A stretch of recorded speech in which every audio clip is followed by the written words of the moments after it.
Audience. My name is Antonio Amphy. On YouTube, I go by Unapologetically Black 42. Uh, I go by that name for a specific reason. Um, One of the reasons is that as black men, a lot of times we have to humble who we is to make other people feel comfortable or be less than who we is. Right, right. So my thing is for us to be unapologetically who we is. So I call myself that for that reason. Makes sense to me. Makes sense to me. Okay, well, tell them a little more about your background and why you feel the need to launch this podcast specifically.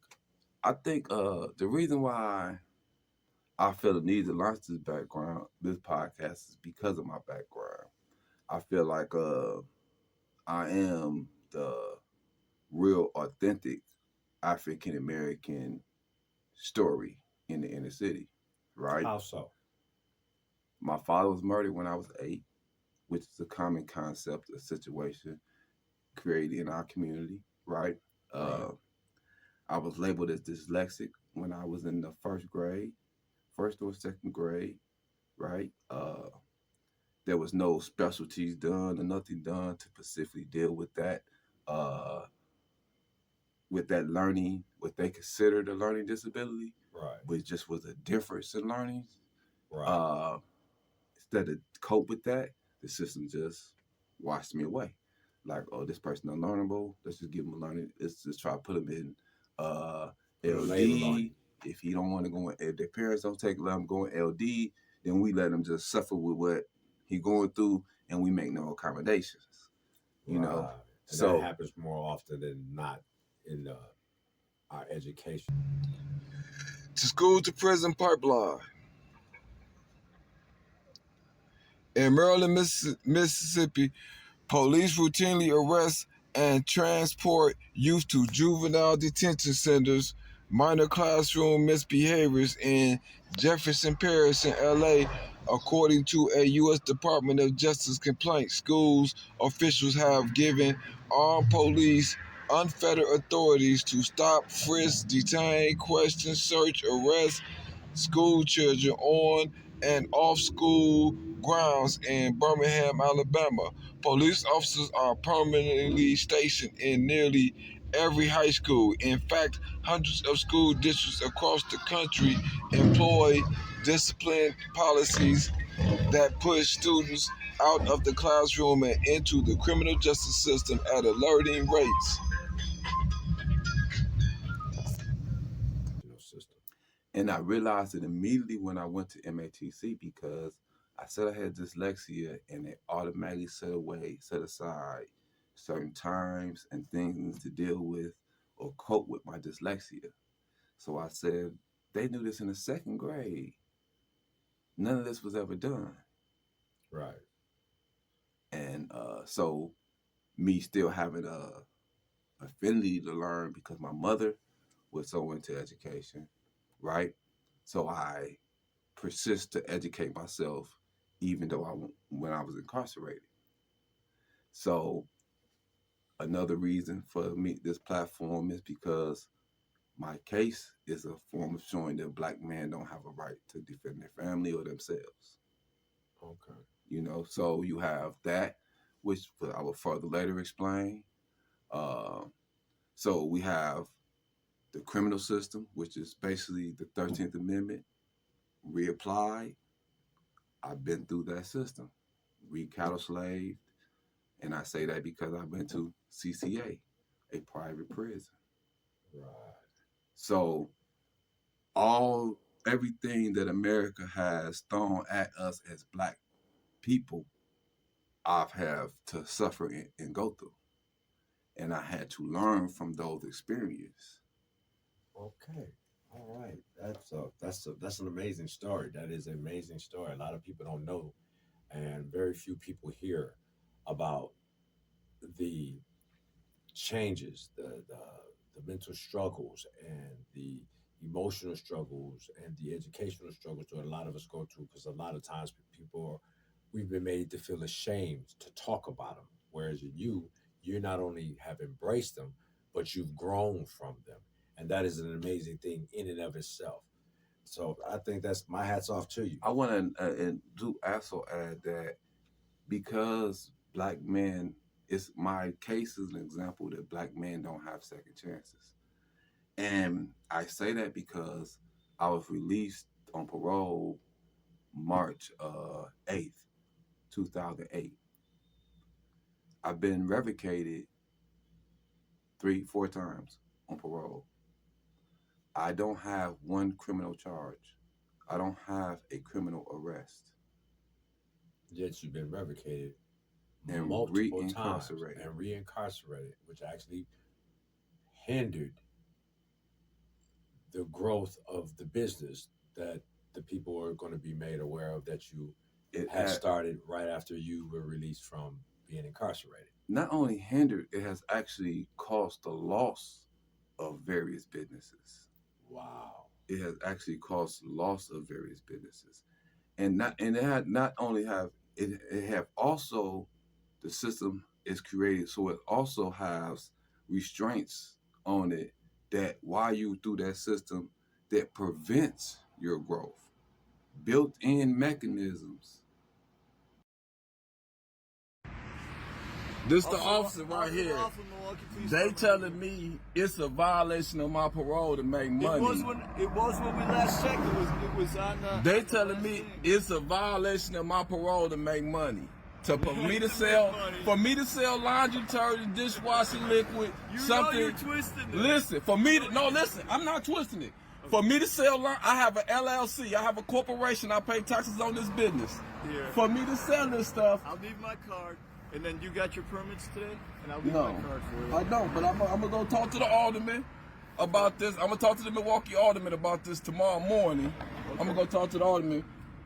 Because this is what we talk about when we talk about systemic racism in America with black people. This is what we talk about. It has nothing to do with racism. This definitely has something to do with racism, and you know that. This is 100% racism. I'll leave my car with you, okay? Okay, this is economic racism. What is you talking about? You telling me I can't provide for myself? I'm not saying that. They saying that because I'm on parole. Listen, I'm not doing nothing illegal. I got a corporation to do this. You saying because I'm on parole.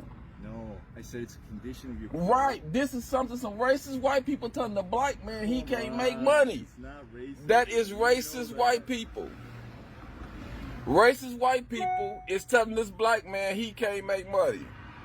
They telling him in a pandemic with millions of people unemployed, black unemployment rate is at 10%, and I'm dealing with a white officer telling me, a black man, your parole listing says you can't make this type of money. This is what I mean about white people don't have a conscience. This is what I mean, like, see, this is what I mean about not even having a conscience at all. They don't have no spirit. They don't have none of that. They don't even promote the no mask thing. You got white officers running around here. They're not even promoting people have to wear the mask, which is life-threatening. But racism says stop this black man from making. Where truck driving, cargo shipping, opportunities are solely dependent on how another individual feels about you, taking your life completely out of your control. Wow. And they have a system that continuously allows them to extend this, right? Regardless of whether any activity you done causes any harm to the community. Wow. Amazing. I'm certain that people is going to enjoy very much hearing more about your story and the importance of why your story is an echo of so many like stories, and I think it's very important that people get a chance to be you, the man, the individual, the brother who's gone through these struggles, and despite all the obstacles thrown at you, still surmounted them, still overcame them, still never backed down, never gave up. And that is amazing. And I believe that is one of the other reasons why you're doing this podcast, because it's another outgrowth of all those struggles to show that despite what you've been facing, what's been thrown at you, you're still a fighter. You still giving it your all and then some, and it's always still about the people, about helping the people. And that goes into what you do when you sell, I believe you sell laundry detergent and you sell other common household products that a lot of us people in general use, but a lot of Black people especially use because, we're clean people. And why don't you tell the people? Dishwashing liquid, laundry detergent. Focus the grind for this. This is 100% about the grind. Dishwashing liquid, gallons, $10. That's how much they charge at Walmart. 75 ounces. I sell 128 ounces for $10. They sell you 75 ounces for $8.94. Approximately 4% of small business owners are African Americans, even though African Americans make up approximately 13% of population. To build wealth in African American community, we must invest in the success of African American businesses and entrepreneurs. A little bit more about that. Yeah. For who I am and what I believe that as a people we have to begin to provide the necessities and things that we need for our own survival as much as possible, right? So what I do is I do what is called, for as products, chemical products, I do what is called white labeling, right? I go to the main manufacturers, the same ones who make any other main products, Tide, Gain, and I purchase the product in bulk, wholesale, sometimes using the label, which would be an extra fee. Sometimes without the label, you have to name it yourselves. And we all familiar with this because we all buy store brand products. Right. So Amazon even have its own private labeling company. They private label various products that's made off their line. They do this same thing happens with Costco's and Walmart. All have private line and brand label products, right? So, and if you go out to the West Coast and you go to the beauty supply shops and you see all the beauty supply hair shops have their own hair care product.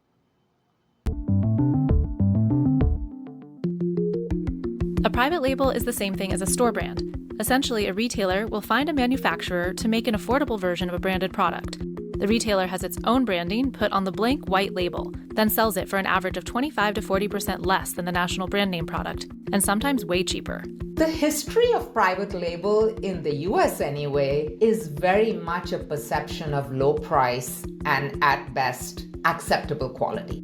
Retailers eager to break from that perception develop lines with a particular focus, like Safeway's O Organics or Kroger's Comforts Baby line.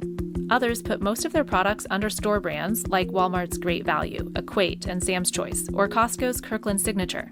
In other cases, store names double as brand names, like CVS and Trader Joe's. For Amazon, there's likely a reason some of its 100-plus... They're white label. Okay, that's interesting. You just educated me, and I'm more than positive you educated the listening audience as well. That's just amazing. How long have you been doing this business? I've been doing it for 10 years. Every goal I set for me, I'm close to reaching. Never compromise your morals or beliefs. Mind of a boss, heart of a G. Fuck how they come play the cards to the T. Playing your song, gotta march to the beat. Life is what you make your eyes on the street. Never put your heart in and free. Never put a dollar on your pride. I've been going hard every time. I done put my heart in every rhyme. I was sitting patient on the side. I remember waiting on my time. Sat back and created a lane I could ride. Look at me drive, look at me drive.